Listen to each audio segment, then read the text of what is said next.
Well, good afternoon. So, after Tuesday's meeting where we walked through some Revit architecture functions and the Green Building Studio idea, and I was kind of watching faces when we said how much this stuff costs, um, I think we might need to switch gears a little bit and go explore a different road with maybe some free software.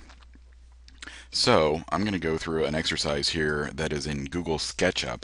The version that I've got is SketchUp 8, and I'm using the free version. With Google SketchUp, there are two versions, a free and a pro. The difference is the functionality that your models will have between other design software like the Revit architecture that we were using in class the other day versus not having as much functionality. The Pro version works really well with other 3D programs, while the free version pretty much stops at its own borders, so to speak, and doesn't interact with other stuff.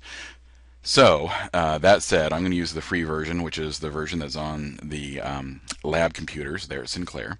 So, on your computer, you're probably going to have to go to the Start button down in the lower left-hand corner and hover over All Programs.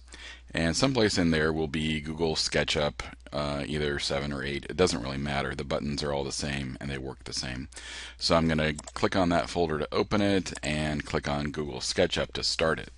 Now you get this pop-up window in the beginning, and what this is asking you to do is to, you can either watch some tutorials or tips and tricks or help center or whatever. But what I need to do first is actually choose a template to work in. And so, like with other softwares, we can have a template that preloads some functionality or some items into our project.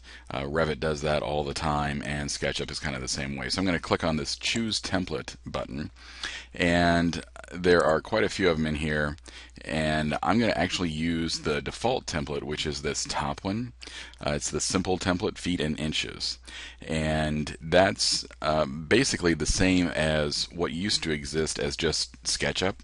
And so if you're a SketchUp user, you're going to recognize this one as being just a blank project. So I'm going to then click down here in the lower right hand corner, Start using SketchUp.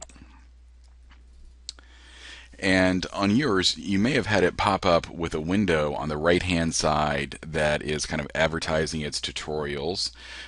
You can close that window. I'm your tutorial. And there might be another pop-up that happens on the Sinclair campus. I forget exactly what it says, but it's a smaller pop-up that happens in the middle of the window, I believe. So go ahead and clear those. And the first thing that I want to do is show you a little bit about the buttons across the top of the screen here. So you've got your standard File button, and that one's pretty straightforward. Save, save as, open, print, all that kind of good stuff. But there's something in the middle here that you might like, which is this 3D Warehouse. If you slide down to 3D Warehouse and slide Get Models, it's going to take you to a web page where Google SketchUp has all of these items that have already been built available for you to use. And so I'm going to type in, let's see what I want to type in, White House. White House might be one word, huh? Let's make it one word. Aha! There it is. So I can click on the White House there, and there is a SketchUp model, and I can download that model and use it.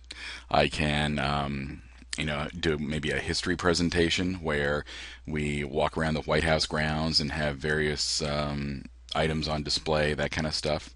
So, students can search for all sorts of things and use those in their own SketchUp models. So don't feel like you have to create everything from scratch.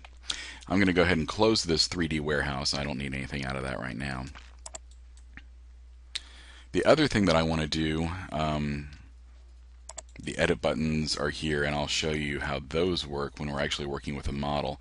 But what I would like for you to do is to get your screen to look like mine. I'm going to change it just a bit here.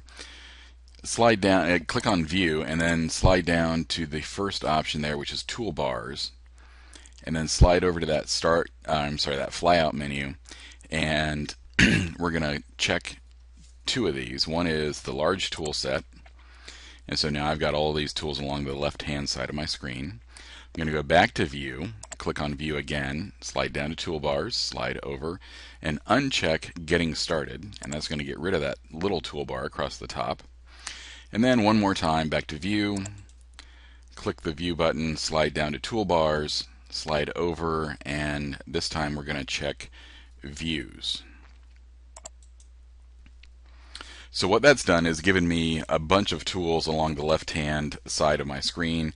If you don't like them on the left-hand side, you can rearrange them. You can just grab them by that little top area, and you can drag them to wherever you would like them. I'll put this one up here for now. I don't like that. I would rather have mine over here. So there you go. So we've rearranged our toolbars, and now what we're going to do is build a room with a little roof on it, and this room can become anything that you want it to be, but I'm going to make mine a little museum room. And in this museum, we're going to have a little aquarium and maybe a little picture frame and things like that, and we're going to use SketchUp to make it all happen. And then we can export this as a printable file, and students could actually put it in their portfolio or whatever. So we've got it all set up. I'm going to stop this video at this point so that we can do it in little chunks, and then I'll come back with another video and we'll actually build a building.